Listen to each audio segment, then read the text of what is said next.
Welcome to Why Though the podcast. We did it! That was amazing! Hi, Destiny Johnson. How are you today? I'm well, thank you so much. Hi, Lizzy Acker. How are you? I am also doing well. Thank you for joining us on Why Though the podcast. Why Though the podcast. And why is this a podcast called Why Though? Well, I, Lizzy Acker, columnist for the Oregonian, Oregon Live, have an advice column called Why Though, WHYTHO, like the kids might spell it. Mm-hmm. Cool people might spell it. We're both very young and hip. Very young, very hip. It's outrageous how young and hip we are. Mm-hmm. So I have an advice column for the Oregonian, and you and your amazing brain are helping me turn it into a podcast. Thank you so much. My brain thanks you. I don't have an advice column, but I am a social media producer for the Oregonian as well, which means I write stuff for the internet, basically. And yeah, we're turning this into a podcast, and it has been great. We will talk over some of the questions that are sent in to Lizzy, either via text. You can text Lizzy, or her email, or her Twitter, or TikTok, or carrier pigeon. Doesn't really matter. You can find me on the street if you recognize me and be like, I have a question for you. Respectfully, be nice. Yeah. But I love it. Yeah, and we'll talk about it, and we'll work through it, and then the podcast will come out on Thursday. You're listening to this possibly on a Thursday.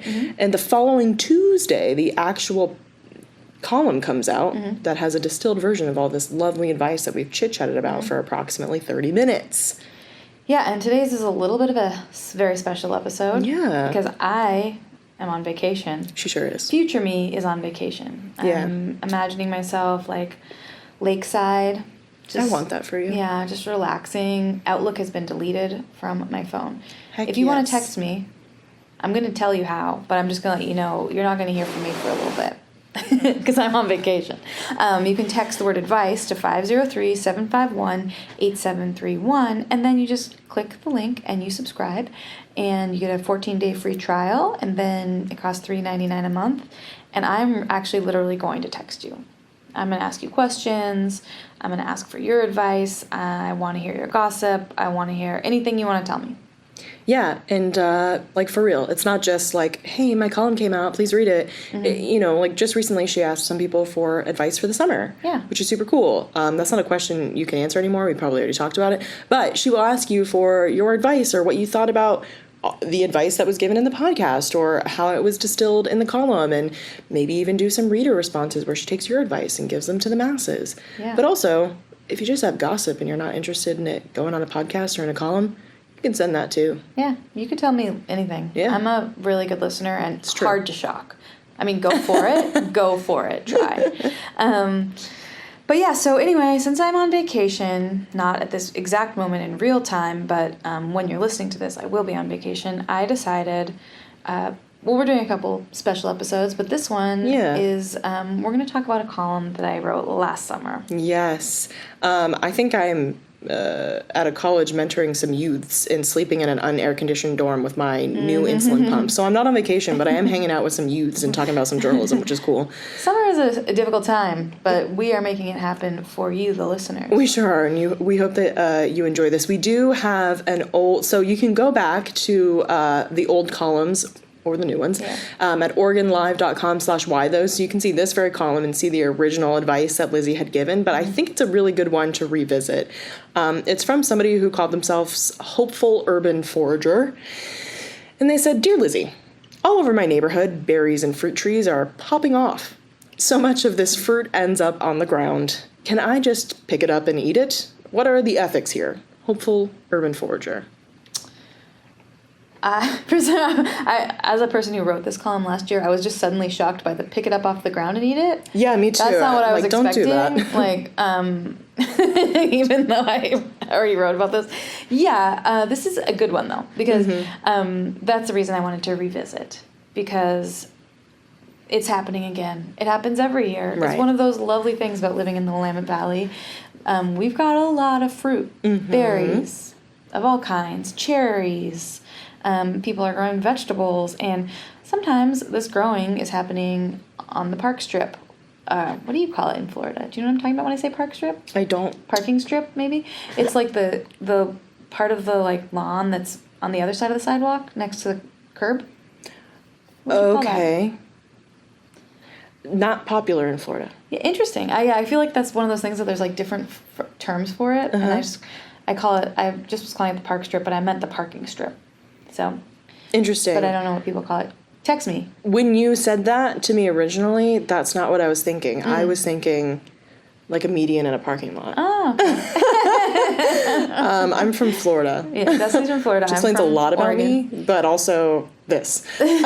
So I'm curious. Just to like text me at 503-751-8731 and tell me, what do you call that part of the grass, usually, sometimes, or whatever it is, on the other side of the sidewalk? Do you not own the it? house side.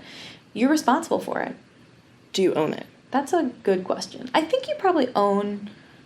I'm wildly speculating here, but I do think you own everything up to your driveway, the end of your driveway. So your driveway would go all the way down to the street. So you would probably, because if there's ice, you're responsible for getting the ice off of your sidewalk in front of your house. Okay. So you probably do own it. Okay. Yeah.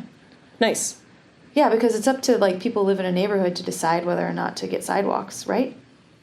I mean, most of the neighborhoods have already decided that, but I don't know because I didn't grow up in the burbs, and I live in the burbs now. It's great. do you have a sidewalk? No, Yeah, I was like, I think there's no sidewalk in front of your house. there isn't a sidewalk in front of our That's house. why I'm like, you no. live in the country. Do I? Well, It feels like the burbs. But I grew up the last house on a dead end growing up, so it does feel, I guess, different. But I understand what you're saying, and if there is fruit there, it certainly is going to fall all over the sidewalk, right? right. I feel like if fruit is hanging over the sidewalk, and I will say that I'm going to give you what I think. I'm going to give you what the expert told me, and then also we should probably link to the reader response that I got, because a lot of people were really angry with my This is what I couldn't believe. We're going to get into it, but okay. So like, what do you think about this? Okay.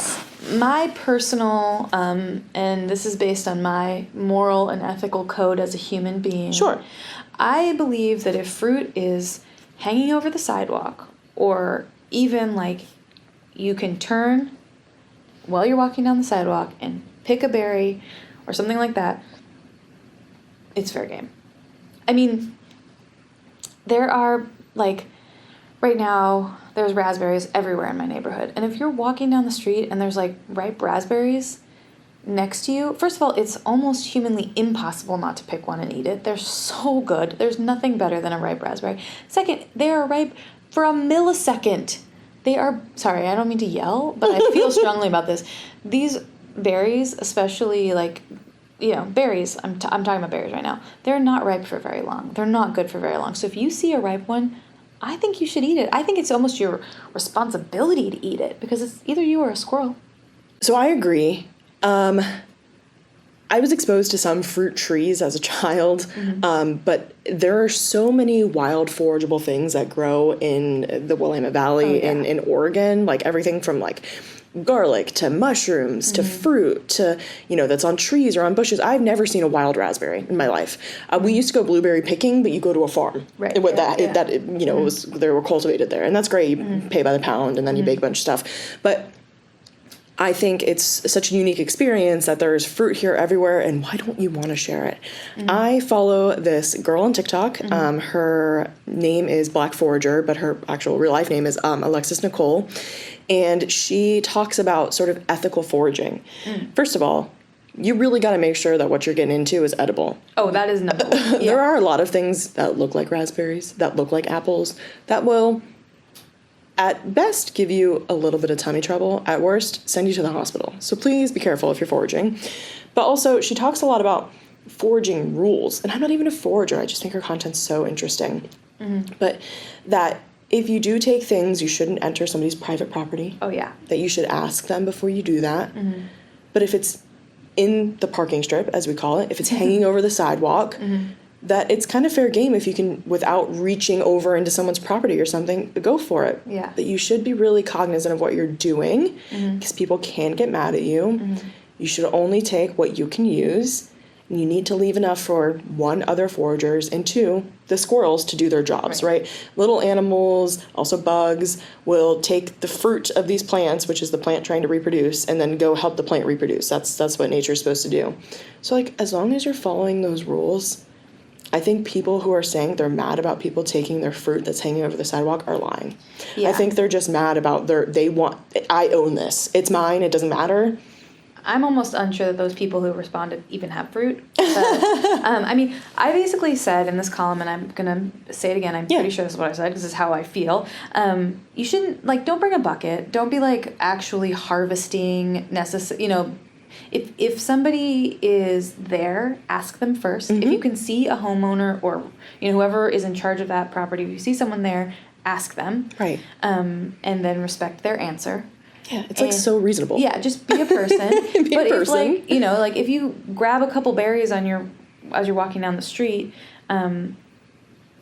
that there's like it's almost ridiculous to expect that's not going to happen. Right. And I did actually. But one of the reasons I decided to do this one is because I was for a walk the other day with a friend and I saw a sign that said, "Don't pick these raspberries." That's right. And I was like, you know what? That's fine. If you really, it's annoying. Sure, but if you really feel like if you really seriously don't want people to pick your berries, put up a sign. Put it in a frickin' pot and put it next to your door. Right. Also. Yeah, I don't think you should go on someone's property. I don't think No. you should ever walk on someone's property. I think you should be really careful because like Destiny's saying, first of all, you want to make sure you're eating something that's healthy. You don't know what they put on their plants. Right. I mean, you don't know who has a gun, honestly, Literally. to be honest. But so with those caveats in mind, and, Destiny, you didn't grow up here, but there's blackberries literally everywhere. And a lot of these blackberries are not on people's property, but some of them are. I mean, most people consider blackberries, especially the kind that are everywhere, they're kind of a taking over evil plant. But I grew up just eating so many blackberries off the side of a path, And I think there's like something also kind of special about that. They taste like summer. They're warm and they're just full of sunshine. And, I haven't ever really had berries on my own property that are like easily accessible. But if I did, I feel like I would be fine with it. Even this summer I have tomatoes in my backyard, but last summer I had tomatoes in my front yard. And honestly, I personally feel like if you walked by and you saw a ripe cherry tomato, eat it. I don't even like tomatoes. I just grow them because I like the way they smell and I like to make sauce and stuff. But however, like if somebody did walk by and harvest my garlic right now, I'd be like, that was kind of uncool because I've been growing it for a while. Also? Yeah, like if you have to get a shovel, then don't do it. I think what's so cool, not to like we're not sponsored by this woman, Alexis Nicole. I just really like her content, and it's Good like the only stuff that I can relate or like talk about foraging wise, I guess. But like, she just sticks stuff in her pocket, and then she goes home and makes like a dish with it. Right. Like if you're passionate, like this person who wrote to you, hopeful urban forager, if you're passionate about foraging and not just like pulling something off for a snack, like you're gonna take a handful of something, I think the same rules apply, and that's okay. I think, to Lizzie's point, the bucket situation, that's out of pocket. Yeah. Unless you knock on that person, you notice that there's so much fruit and it's being wasted. Knock on that person's door. Hey, would you mind? Because I would love to make jam, cookies, whatever, and I would love to bring you some. Right. You know what I mean? It's like that easy. Yeah. I grew up, there was a lady who did have a loquat tree, which is like kumquats, except the outside is kind of like a peach, and there's like a little sweeter. They're still a little sour, but sounds very Florida. Yeah. And she was old and she never picked them, probably because she couldn't. So one year we knocked on the door and we were like, "Hey, do you mind if we pick the tree?" And she was like, "No," and we would. And sometimes she would come out and she would take a couple and like go back in her house. It was really chill and fine. Yeah. I think, like, let's not be scared of our neighbors. And, like, talking to them is such a great thing to do anyway. Yeah. And I was going to read, so when I originally wrote this column, I did talk to an expert. Love that. She was Heather Kaiser Fornes. I don't think that's how you say it. Is she a forager? She is the executive director of the Portland Fruit Tree Project. Oh, that's cool. Which it's a project that helps Portlanders share their fruit, their excessive fruit. So here's what she said. Urban foraging is a little tricky. Plenty of homeowners are thrilled to share, and if you're one of them, we have a handy sign on our website you can print out. Love that. But others aren't happy about strangers touching their fruit. We always recommend talking to the homeowner when possible if there's no clear invitation. If it's a public tree, that's another story. But do be cautious about trees in public parks since there are foraging rules depending on the jurisdiction. We host a Facebook group called Share the Harvest where you can post excess fruit and excess fruit and get invited to do some harvesting if you're seeking out opportunities. So I would say, yeah, there's more information, but portlandfruit.org has a lot of information about that. And there's like lots of people who are actually really interested in sharing the fruit. Yeah, and like tools that you can use and not only just maybe steal fruit from people's yards without them knowing, but like join a little bit of a community that talks about foraging and like the whole experience. I mean, we call it foraging now because this is not something we have to engage in. Like, I get to go to the grocery store and pay for whatever fruit that I'm trying to get. But, like, the reality is that there is an abundance of things that grow wild. And nothing really goes to waste in nature, right? Yeah. Like, even if something dies on the ground in the dirt, it's going to make that dirt richer, whatever. A squirrel's going to eat it. But, like, capitalizing on excess fruit and like sharing and having a sense of community is something that's like really lovely. It is. And I have to say, I've just been eating my neighbor's raspberries for several days now, and I have not the one neighbors. With the sign, right? No. Okay. No. That's not my neighbor. That's not my neighbor. That's like a little ways away. Gotcha. My neighbors are very cool, and I believe I asked them last year if I could eat their raspberries. Yeah. No, they're very chill, and it's just like such a fun. There's just nothing like fresh fruit off of the tree, and having it's so fun with a little kid to like pick raspberries. And actually a few weeks ago we went strawberry picking at a farm on Sauvie Island, and I had also purchased Hood fresh strawberries from the store, but the ones we picked were so much better. Yes. I mean, they're like red all the way through. They were so sweet. You're like eating them as you have no clue. Them. Like when you get strawberries or blueberries or whatever from the vine, like when you get them from the store, sometimes like the very tip of it is good, and then the middle is like kind of tasteless or like water or something. Yeah. But when you have it fresh, it's a whole different experience. Yeah, I think Nona's mind, my child, her mind was totally blown by these strawberries. So cute. Because usually she's like okay with strawberries, but they're not like number one. Right. But she was just like, she would eat 1 million of those strawberries. I love that. And then I'm like, yeah, they are legitimately so much better. So I don't know. Let's look for more ways to like be a community and less ways to be like mean to each other. Here. And like also if you're one of those people who's like mad about people stealing your fruit that hangs over the sidewalk that you presumably aren't eating if it's ripe and hanging over the sidewalk, look within. Dig deep. Why do you want to deprive people of this experience? It's different if people are being disrespectful. Totally. Or like trampling your plants, not your pants, your plants, or coming onto your property.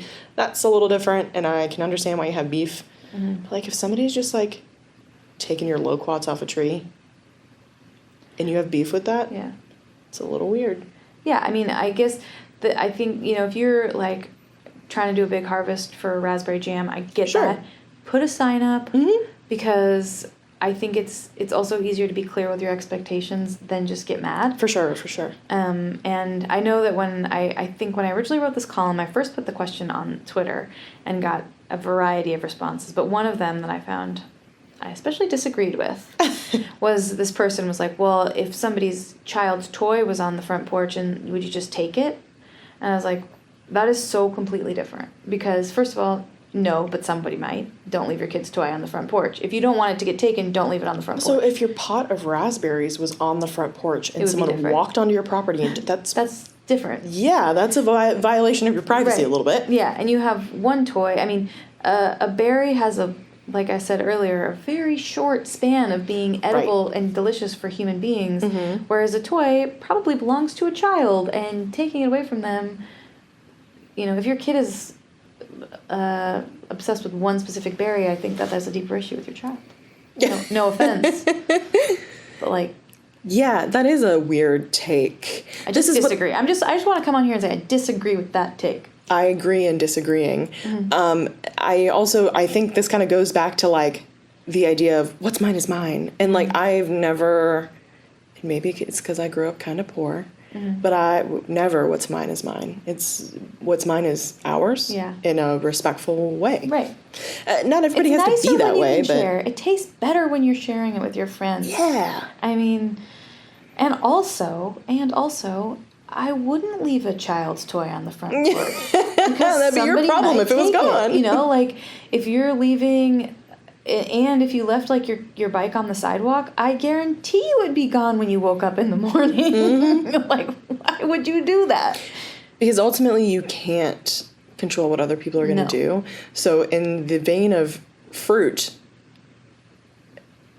instead maybe find joy in sharing, because you really can't keep people from taking fruit that's hanging over the sidewalk. No. You can keep people from coming on your yourself. property, but maybe eat a fresh raspberry. Right. And think about like, things. wow, that tasted really good. I'd love to share that with my neighbors. Yeah. I'd love to bring that joy to some other people. Yeah.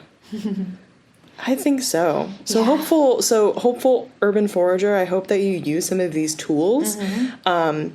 You can visit Lizzy's old coverage on this, her old column at OregonLive.com/whytho, WHYTHO. But also, she'll be bringing this back Tuesday. On Tuesday, it'll be coming back around, so you can see all the stuff there. Yeah, go to that same page and it'll be there. And also portlandfruit.org, I think is what I just said. Follow this Alexis Nicole Black Forager on TikTok. And she's also on Instagram and stuff too. Yeah. But yeah, I mean... And text me. You know what? Text Lizzy. I feel like one of you out there is completely furious with me. So text me. I am on vacation, and I'll see it when I get back. At 503-751-8731. Just text the word advice. And then click and subscribe. And you know what? I think you can actually text any word. So if you just text "you are wrong about fruit," I'll probably get it. I don't know for sure, but I remember that from the training. I think you can text any word. We just picked advice because it. Yeah. Or you can email us or find us on social media. All that stuff will be in the description. Yeah. If you're mad at me, as long as you're not going to say something mean about my physical appearance, I will, or like my family or something. Like, I'll take it. I'll listen. I can put it in a reader response at some point. Yeah, if you have a hot take about fruit trees, let us know. I did let it slide that Lizzy grows tomatoes, but she doesn't really like them. But now they're in my backyard. Yeah, so but if sorry. you have a hot take about that as well, you can send that to me because we can talk about that. I'm like a child when it comes to tomatoes. Okay, I do I like making tomato sauce. This year I've got some tomatillos. And it's a joy to grow things too. Yeah, and I like the way tomato plants smell. Yeah, it is a great smell. It makes me reminds me of being a kid. There's a perfume you can buy that smells just like it. Oh wow! I'll send it to you. Okay. My grandmother was an avid gardener. She grew. This is so dumb, but she grew those gigantic sunflowers that grow to be huge, and then their heads lean over. And when I was a little kid. I'm short still, but I was short then too, because I was a child. I would look up at them, and they would look like people, like looking down, and I was like, oh, they're my friends. But she also grew a lot of like tomatoes and like collard greens. I grew up eating a lot of collard greens, and so we would just go out in the garden and we would pick tomatoes and eat them. And amazing. Yeah, it's good memories. So you can make good memories for someone else by letting them have your sidewalk fruit. Right. And I am not like saying if you should harvest people's vegetables that are growing. Because I know that, like, there are a lot of people that don't have a huge backyard and they're growing vegetables out there and whatever. Mm-hmm. And, it's different. Vegetables are different. I feel differently about vegetables. Don't dig up someone's potatoes. Don't take their corn or whatever. They probably would like you to take their lettuce, but don't unless they tell you. But berries are just so ephemeral. And the likelihood... the fruit. Especially like a fruit tree, that the homeowner planted that fruit tree, unless this man's like 80 years old or woman is 80 years old. Need your help. Sure, right, yeah. And then you could offer to harvest for them. But that fruit tree probably came with their property, right? So like that's obviously a lot different than maybe a small bush or a garlic bulb that's under the ground. These things, especially things that are really seasonal and like once they die, they die. This fruit tree will still exist. It won't have fruit on it, but it'll have fruit again next year. It's different. And use your brain. You use your brain. And I know a guy with a plum tree, right? And last summer he was just constantly trying to get us to take boxes of plums. You have enough. Yeah. You have enough. You're probably doing your best to like keep the plums off the ground. Plums especially, like share them. Mm-hmm. Yeah, I love that. Make a little sense of community. Back in touch with having some plums. It's not plum time quite yet, but that's all right. Well, I think I know you already advised on this, but I think the refresh was a refresh. Yeah, I really love to talk about this. I'm clearly passionate about it, and it's a bit controversial. Sometimes I get a little controversial here on the podcast. Lizzy Acker, advice columnist, avid fruit lover. Mm-hmm. I love especially that. just fresh fruit. So good. Well, thank you so much for giving this advice and pointing people to where they can have some tools if they're looking to forage. Yeah, it was a thank you. pleasure. It was a pleasure. And everybody else, go to OregonLive.com/whytho, WHYTHO, and you can find everything there. Yeah, and I hope you're having a great time on vacation. Oh my gosh, you too, on your, not vacation, but giving kids like a lot of Mentoring the youths. mentoring. I'm excited. They need it. Yeah, it'll be fun. Yeah. Thank you so much. Bye. Hope you guys have a Thanks good for one. listening. Bye. For listening to Why Though the Podcast. Subscribe for weekly episodes wherever you listen to podcasts, and don't forget to leave us a 5-star review. If you're looking for more Why Though, check out my column that comes out every Tuesday on OregonLive.com. You can support our local journalism by going to OregonLive.com/pod support.